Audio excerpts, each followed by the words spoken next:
we're all gonna do the same shit. He's us, we're him. That's apparently it's yeah. Okay, do you think there is some sort of desensitization from insane sexual behaviors because we have access to so much? Yeah, and also right. Well, also what that says is, let me see if I can give you an example that makes sense. Okay, I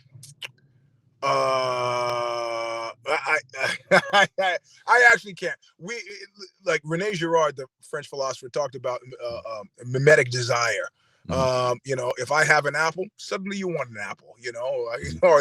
Or Sacha Baron Cohen. If I have a clock radio, suddenly you want a clock radio. And I think, listen, I for 12 years did this thing called skullgame.com. It was like a porn Yelp. Yeah. Or it was part The Onion, but also part Yelp. We would review porn, and I got to see a goodly portion of our readership were like suburban housewives, man. And we were associated with people who were making, like Red Light District, who are making porno, and they said they were inundated when they would do open calls by people who would never have done porn before, right? Like librarians, school teachers, moms, women who are like, look, I want to cheat on my husband, but I don't want an affair, but I want to work with somebody who knows what they're doing. And, and I don't want to go to a male prostitute. So start doing porn. And I said, aren't you afraid of discovery? And this one woman says, you know how much porn there is out there? How are they going to discover me? I'm just a face and a body. So yeah, our mores have changed quite a bit, quite a bit. I mean, the reality of it is porn is just sex that happens to have a camera in the room. Yeah. So yeah, we've changed quite a lot. I mean, and when we hear that, oh, Trump was there and they pissed on the bed, we're like, yeah, whatever. At least you talk about that. Yeah, you talk about the fact that I think you said was that there's a study that says 18% of heterosexuals have thought about corpophilia. Yeah, man. I drilled down on that a bit. It was like in Finland. I said, oh, okay, that makes a little bit more sense. We played Finland, and that lines up. Is that one of those places where they do water sports? Hey, well, you don't knock water sports, but I gotta draw the line at coprophilia. I didn't know what that was until there's a show that until I got shit on. There's a show that I watch when I try to decompress from all this stuff that I do for a living called What We Do in the Shadows. Yes. And there's a character on that show played by Matt Berry that is very much like a real person that works on this show, Professor Eugene Bajlan. I think they're the same person.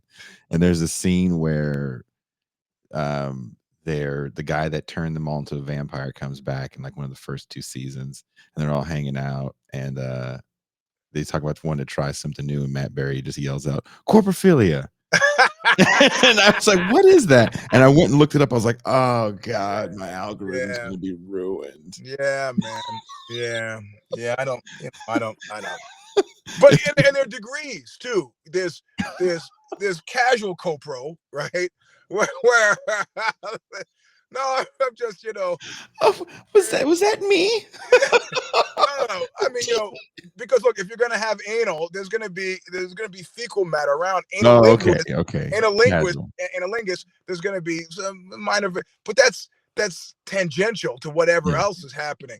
Coprophilia is when it's just nope, no dispute here. It's just poop. And Vince McMahon, I mean, look, he's been a scumbag for a lot of reasons, but this is deeper than just the wow factor about the poop thing.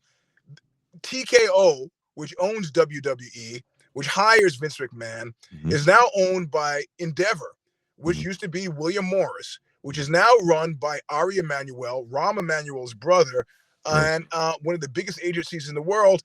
And the question is put by somebody recently after a UFC fighter said some deeply transphobic shit about murdering all the trans people.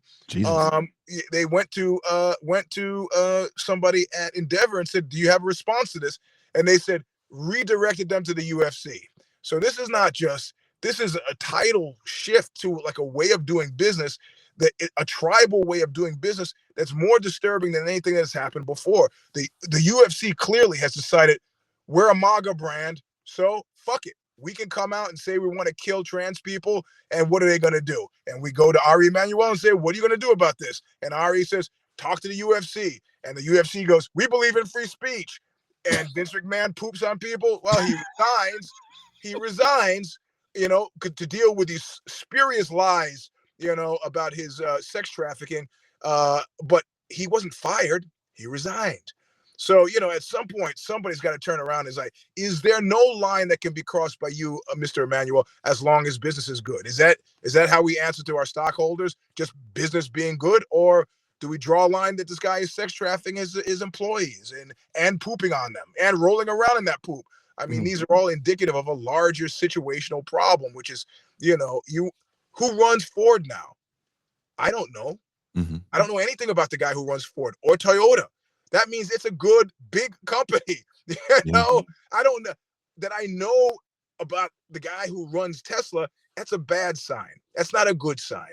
You know, I worked at Intel. Who runs Intel now? Don't know. That's a good sign. I know who Tim Cook is. I worked at Apple too. I know who Tim Cook is. But, you know, Tim Cook is he's like Mr. Rogers. He comes out and he says bip, bop, bip, and he's gone. And then he's fine, you know.